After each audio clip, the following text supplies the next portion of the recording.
skyline. So what's after that then? After the news summary to be business. Within an hour on August the 4th, the head coach, Charles Van Comene, acknowledged the failures and stepped down. His replacement, Peter Eriksson, now has to build a structure for progress. They brought you in a bit early. 2016 and the World Championships in London a year later. The weather. It's going to be rain, which won't surprise you, and the wind is going to continue. You're listening to Today on Radio 4 with Sarah Montague and John Humphreys, and at 26 minutes to 9, a summary of the news.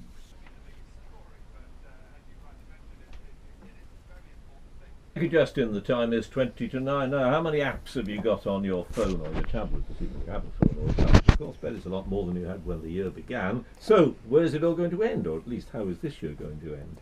You'll have many, many more of them. And how will it change your life? That's the big question, isn't it? Is new technology really changing our lives in any meaningful way? Well, I'm joined by Alex Krotowski, who's the technology author and broadcaster, and Rory Cellan-Jones, our own technology correspondent. You've come in with a whole pile of stuff, Rory. You've got endless tablets and things that... I have. I've brought in I mean, it has been the year of the tablet. The iPad, the Apple iPad's been around a couple of years now, but this is the year when all sorts of other tablets appeared on the scene. I've got in front of me...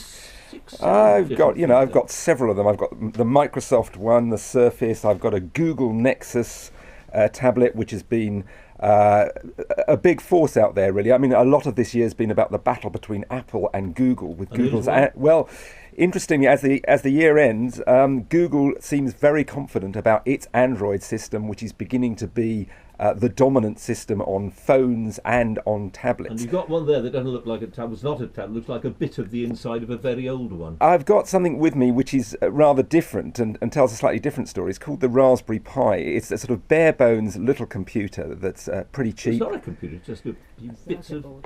Believe it or not, that is a computer. Board. That is it looks just like a bit of circuit board. It's got everything on it you need to make a small computer. You plug in a screen, you plug in a mouse. It's meant to change attitudes to computing, to teach children that these things aren't just turn on and they light up. You've got to do a bit of work with them. It's really going back to an age when you had to sort of do a bit of work to make a computer function properly. I'm not sure I ever did that, but still I take your point. So on that level, Laurie, maybe not as big a... Well, of course it's a big deal. It's a vast industry, but... Well, of course, what we're forgetting is not just about hardware, it's about software. And the predominant software, really, of the last couple of years has been social networking, social media software, different ways of communicating. And we've seen this year, in all sorts of different ways, the effect that that's had on our lives for good and often for ill. In terms of, social media, absolutely. Mostly, I think a lot of people would say, mostly for ill, wouldn't they?